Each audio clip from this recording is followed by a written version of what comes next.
Greetings, everybody. It's Jim. When people make role-playing games, there's usually an assumption of how many people are supposed to play. And that's just based off of Dungeons & Dragons. It's 4 to 6 people, right? And it's so ingrained in everybody's mind that it's kind of like calling, you don't call it a napkin, you call it a Kleenex. You don't call it a tortilla chip, you call it a Dorito, right? I mean, it's just that ingrained. And so if you have a game that's made for more or less than 4 to 6 people, you'd almost have to have a major campaign, advertising campaign or public relations campaign to really get that message across. Otherwise, people are going to assume it's 4 to 6. And I think that's what happened with GURPS early in the day. And I'm going to go over the history and that stuff. But I really think that the scale of GURPS is much less. So today I'm going to be going over with you the scale of GURPS. So to give you an idea of what the scale and how important it is to a game to make sure you get it right, I'm going to go to another game, also made in Texas, but not a role-playing game, and it's Starfleet Battles. This is a beautiful game, and a lot of fans, but it also has a lot of criticisms because people feel it like it gets too complicated. But why is it? It's not because of the complication. It's because people get too ambitious with it. The game's really only supposed to be played with 1 to 3 ships aside, and 3 being the absolute max generally. You get a great tactical game with just a few ships. And if you really think of it, most Star Trek shows are only a couple of ships, right? But the thing is, some guy wants to all of a sudden get really ambitious. I don't know anybody that would ever have said this. But I mean, let's recreate the Battle of Wolf 359 or something like that, where it's this big thing. And the thing is, the game bogs down. It doesn't break down. A lot of people make the mistake of saying a game breaks down. No, it works. It just bogs down. It's just work. It's tedious and it's no good. So that's pretty much an example of what I mean here. Wargamers know this, whether they're playing historical war games or modern war games like Warhammer 40K. They already know about this idea. Basically, you could take a World War II game like Victory Games' Ambush series, where basically it's a World War II game where each unit is one person. Or you could play a game like Panzer Leader from Avalon Hill, where one unit is actually an entire squad. And of course, you got Warhammer for modern gamers, where you can have like maybe each tank that's on the board is one tank. Or you can go over to a game like, well, it used to be called Epic. I don't know if they even do that anymore. But where one set of counters would represent like 5 tanks, and you just move them in unison. That's the idea of scale. And so basically, it's just really important for the game.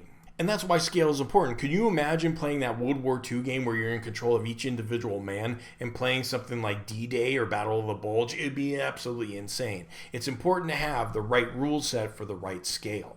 So now we get to talk about how all this relates to GURPS, and it's quite simple. At this last re-examination of GURPS, I come up with the finalization that GURPS was actually made for 1 to 3 people. Max. And I shouldn't even say people, I mean characters. 1 to 3 characters match, not max. Not 3 people playing 2 characters apiece, 3 characters. And why is that? There's 2 reasons. One is the rules themselves, at least the advanced rules. I mean, when you got rules that talk about how you can have a different armor rating for your head, your chest, your arms, your legs, everything, that gives you an indication of how detailed everything else is going to be in the game. And it is, right? And it's a beautiful detail, okay? But the thing is, it's just made for less people, as we just we talked about. You just can't go around having big battles with that, okay? It's meant to be very, very small, all right? But the detail flows. The second thing is looking at its older brother,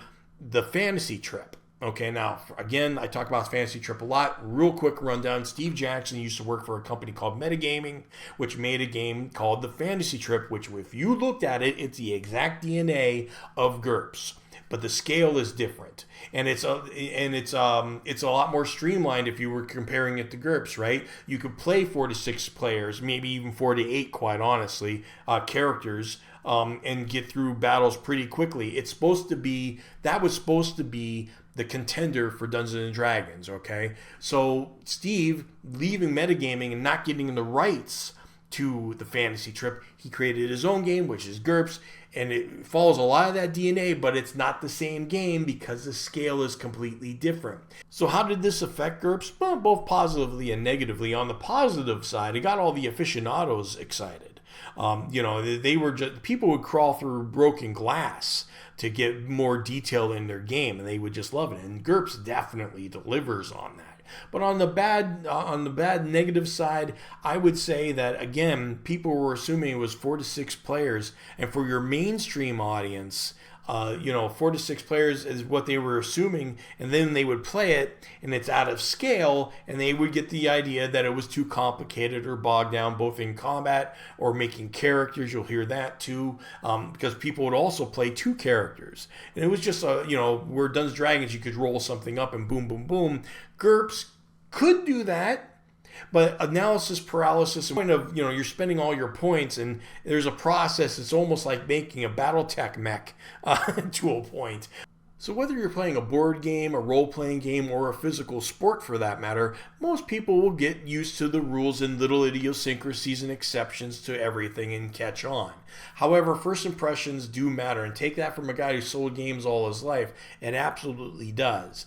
And so keep that in mind when you're playing your scale of any game for that matter, let alone a role-playing game. GURPS definitely has what it takes to make a lot of people happy, but you just got to present it to them in the right way. I'll be going over another video of how to exactly present GURPS if I were to try to sell somebody on it, and I think you'll like that video, and I'll see you next time.